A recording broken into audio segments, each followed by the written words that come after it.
አንድ ቀን ባል በርካታ የገንዘብ ጥቅሎችን በቦርሳ ውስጥ ሲያሽግ ሚስቱ ድንገት አየችው። ውዴ ይህ ብዙ ገንዘብ እኮ ነው፣ ምንድነው ነገሩ? ብላ በፈገግታ ጠየቀችው።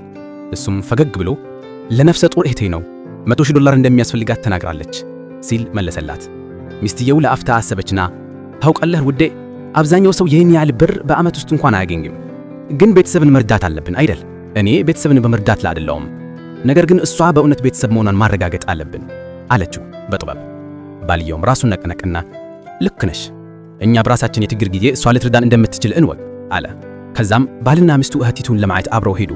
እነሱ ሲቃረቡ እሷ ውጪ ቆማ እየጠበቀች ነበር። እናንተን ማየት እንዴት ደስ ይላል፣ ብዙ ጊዜ ሆኖናል ብላ ሰላም ተሰጠቻቸው። ወንድምየው ግን ፊቱ ላይ ሐዘን ይታይ ነበር። እህቴ የኔ ንግድ በመንግስት ምርመራ ስር ነው፣ ገንዘቤን ማግኘት አልችልም፣ እርዳታ ያስፈልገኛል አለ። እህትየው ግን ወዲያውኑ ፊቷን አኩማተረች። ቆይ $100,000 የለህም ማለት ነው አለች በመገረም ስሜት። ወንድምየውም ትንሽ እርዳታ ብቻ ነው የምንፈልገው፣ እስክንቋቋም ድረስ ለጥቂት ቀናት እዚህ መቆየት እንችላለን፣ እጥፍ አድርጌ እመልስልሻለሁ ሲል ተማጽናት። እህትየውም የት ለመኖር እዚህ?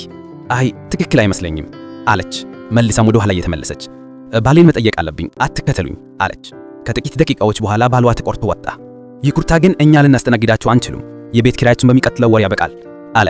እህትየው ማክላ ልክ ነው፣ እኔ ነፍሰ ጡር ነኝ፣ ሌሎች ጎልማሶችን መመገብ አልችልም፣ አታፍሩም እንዴ? ሁኔታዬን ተመልከቱ አለች። ሰውየው ግን በስግብግነታቸው ተበሳጭቶ ወደ ሚስቱ ዞረ። ውዴ አንቺ በጣም ብልህ ነሽ አላት። ሚስትየውም ፈገግ ብላ በእጇቸው የያዘችን ገንዘብ አሳየቻቸው። ይህ ፈተና ብቻ ነበር፣ እኛ በጣም ደህና ነን አለቻቸው። ይህን ጊዜ እህትየዋና ባሏም የሰውየው ንግር ተጣብቆ መለመን ጀመሩ። ነገር ግን እሱ ያለ ርህራሄ ገፈተራቸው። መልሶም ይህን ቦታ ያከራየሁላችሁ እኔ ነበርኩ፣ ዛሬ ቤተሰብ አለመሆናችሁን ግልጽ አደረጋችሁልኝ ብሎ ከተናገረ በኋላ ባልና ሚስቱ ከፊታቸው ዞር ብለው ሄዱ። የቤተሰብ ፍቅር የሚለካው በቃል ኪዳን ሳይሆን በመከራ ጊዜ በሚገለጽ ተግባራዊ ድጋፍ ነው። እውነተኛ ታማኝነት የሚረጋገጠው እርሱ ሳይፈልጉ በሌሎች አስቸጋሪ ጊዜያት በሚሰጡት እርዳታ ነው። አንዳንድ ጊዜ የሰዎችን እውነተኛ ማንነት ለማወቅ ፈተናዎች አስፈላጊ ይሆናሉ። ይህም ትክክለኛውን ውሳኔ ለመወሰን ይረዳል።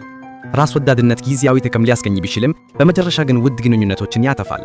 ደግነትና ልክሽና ግን ዘላቂ በረከትን ያመጣሉ።